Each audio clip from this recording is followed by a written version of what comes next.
The very essence of this broadcast is to expose certain wrongs, certain atrocities inherent within the Nigerian system. See, there have been several happenings, and some persons seems to be, of course, indifferent about the level of injustice, deprivation, discrimination that is ongoing within a country. It's quite unfortunate that some persons have been treated differently, outrightly differently. We are going to cite the position of the Constitution of Nigeria and to expose the atrocity, endemic atrocity, corruption, bigotry that is being peddled by even the supposed people who should know better. Look at this statement. The police has been accused of certain, of course, atrocities by the threats of the officers to threaten the unharmed individuals or population of Nigerian state. Look at what the response of the CSP Adejobi replies, of course, to the Twitter users who asked if it is okay for police officers to threaten an unharmed individual. Look at the response. The CSPs in his response said that mere words of mouth do not constitute any offense or threat. You get it? That mere words do not constitute any threat or offense. Now, this he said, the spokesperson of the Nigerian Police Force, CSP Adejobi, has said that threatening with mere words do not constitute any offense. That is the position of the law as being interpreted by the spokesperson of the police, Nigerian Police Force. Now, the case is here, why is it that Amaka's case has become different? Why is it that the House of Representatives have written to Canadian government demanding that Amaka should be proved and prosecuted? Under which law? These are the same people who kept mute when some tribal bigots like Bayo, of course, we saw what Lagos said against the Igbos, that anyone who failed to vote for APC will be thrown into lagoon. The likes of Sari Abdokubo, the likes of MC Olomo, and of course the seven northern senators who said that the Star Southeast deserved death, not presidency, not office of the presidency, but death. They are walking free, unharmed, without any, of course, recourse to such statements. And these people has the potential to inflict such harm. Look at what happened. The threats during the election, the presidential election and the state election in 2023, where MC Olomo and his likes threatened the entire Igbo that anyone who dares to come out will be killed, and those who dare to come out, most of them were killed or brutalized. And yet, nobody went after them to arrest them or to bring them to justice. The House of Rep would set up committee to write to a foreign government demanding that the mere utterance of Amaka some regards should be taken seriously. Why under their watch, most dangerous statement that could spike or incite ethnic crisis has been made, and yet they kept mute. Nobody talked about it. Nobody said anything about it because it's a first. They are targeting the supposed enemies, the collective enemies, which are the Igbos. That have clearly shown that this government is not sincere. And that is nothing but the truth. Look at what the position of the Constitution said: the right to freedom from discrimination. This is what it has to say. We have to review it.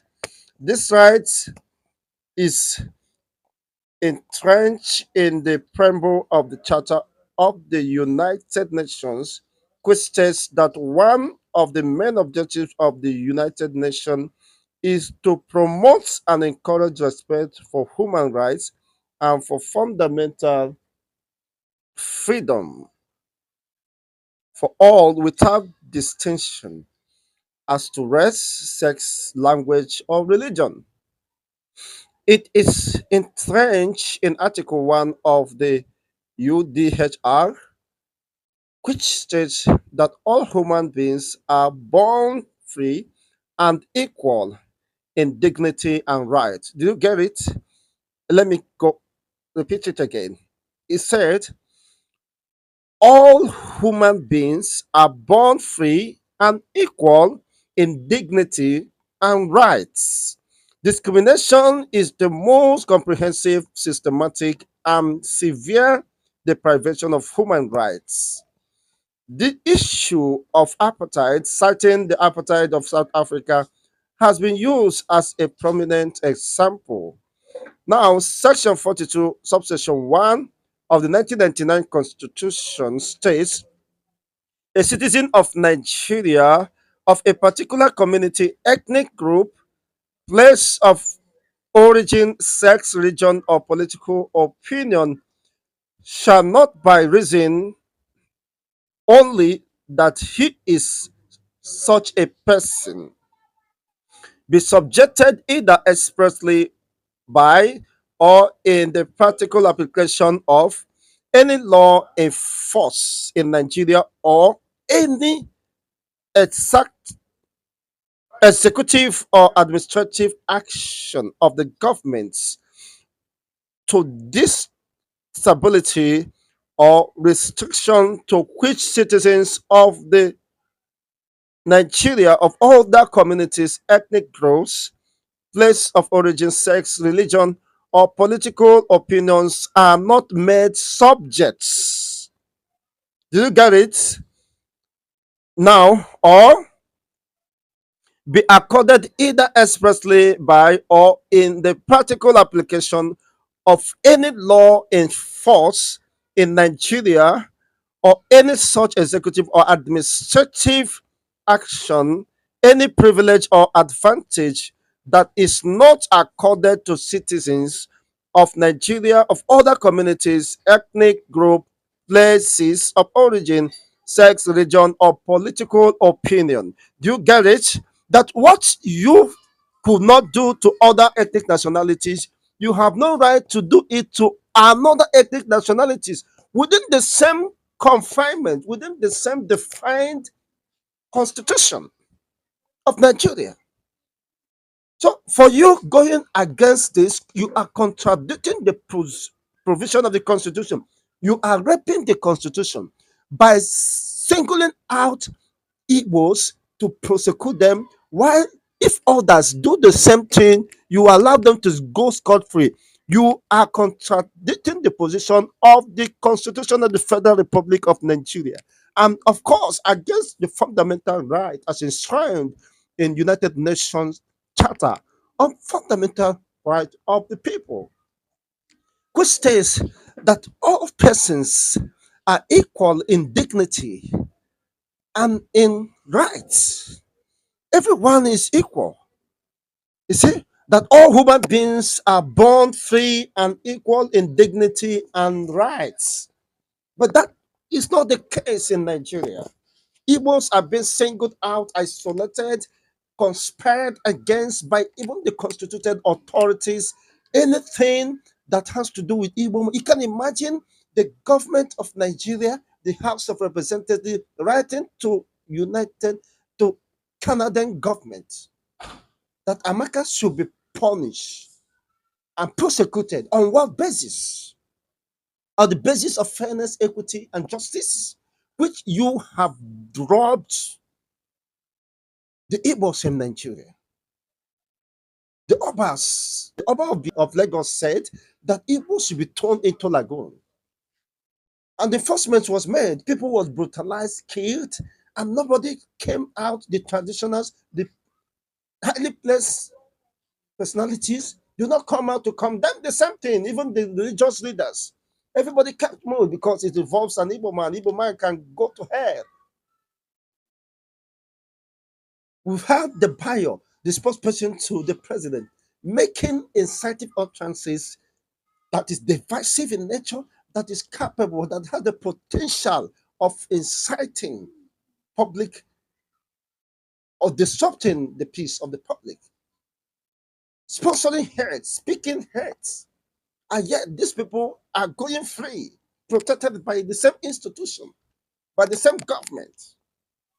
Now, Eme West, police said that Eme West does not amount to any threat or offense in Nigeria. Now, because it is an Igbo lady, now it has become an offense, operating two different constitutions. It doesn't matter if this one does it. Now, if it's an Igbo man, he should or woman should be crucified. Unfortunately, even those who could not condemn the stoning of Deborah, which under no circumstances should that lady should have been killed in the most brutal and gruesome manner. The likes of Atiku, who withdrew his statement that he never condemned people who killed the lady, is now condemning a mere statement that was made by a woman, perhaps reacting to her experience of life or whatever may be the case. Even as much as we don't support any wealth that can, of course, incite or such wealth, of course, should be well guided. People should guide their utterances. That is correct. But in the light of the current realities, what right does the House of Representatives have? The right to the Canadian government instructing that Amaka should be persecuted. Why under their watch, impunity, wickedness, killings, atrocities, hate speech, bigotry is in the reign, is enthroned. Nobody, Bukachua, a former senator, said it from Bauchi, that Southeast deserve death, not the president, not office of the presidency. Have anyone cautioned him? Have they invited DSS or the police? Have they arrested the same person? It's quite unfortunate. This is the constitution of Nigeria. That what you do not do to another community, another person, or by virtue of race, religion, or affiliation, should not be done to another person. But now you are doing it to an Igbo, targeting a particular race, isolating a particular race, and using a different suppression constitution to suppress them, to silence them, to make them a mean of less importance. All human beings are born free and equal in dignity and rights. Where is the dignity of an Igbo man in Nigeria? Where is the dignity? Three persons were charged of treason offense. Two were released by virtue of their religion, by virtue of their ethnic alignment. But an Igbo man is being held and detained under DSS facility. Mazin Namde Kanu.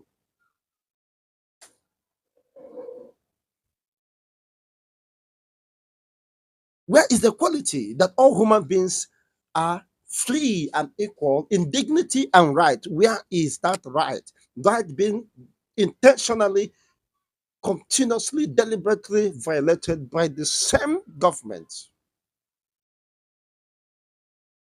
No, it will become the order of the day. It will not be the problem facing Nigeria. Amaka should be brought, her head should be cut off. People who stoned their fellow citizens to death by because of religious inclinations were not brought to book. They were justified. Even we are told that the security operative, the DSS, were overpowered by the mobs. You can imagine that. The lady was killed, burned alive, stoned to death, and thereafter burned to ashes. Where is the dignity? Where is the equality? Where is the freedom for the Igbo race? Where is it? No wonder I would blame those calling for division, calling for the restoration of the Biafran sovereignty. Because under the Nigerian configuration, they have lost their freedom, their equality, and dignity of rights before the law. So you don't have to blame them. I cannot blame them calling for the restoration of the Biafran sovereignty because this is their own country. They have no other nation, not even in Nigeria. Look at what is happening. Look at the position of the United Nations Charter on the fundamental rights of the people. Now, something that is not considered an offense has become a crime that they will capitalize and begin to hunt for the heads of the Igbos. This is injustice, shared injustice, and could no longer be accepted.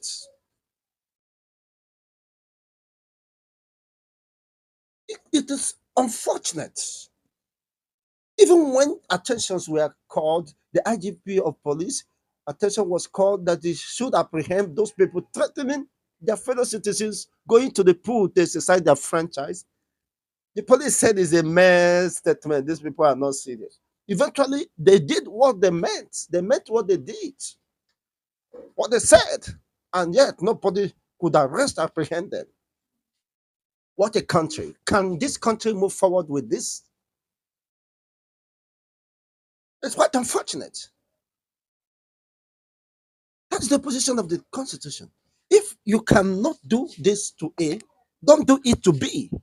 If you can preserve and protect the dignity, the rights, the freedom, the equality, in dignity and rights of other people, you should also treat them the same, other people the same way. But that is not the case. Igbos are treated as slaves, as fugitives, as conquered, subdued territory or ethnic nationality. It is outrightly wrong. As an Igbo man, I oppose it, I'm against it, I condemn it in all totality, in every sense of responsibility, accountability, and justice. That nonsense must stop, must be addressed. They should close their faces in shame. What a shame.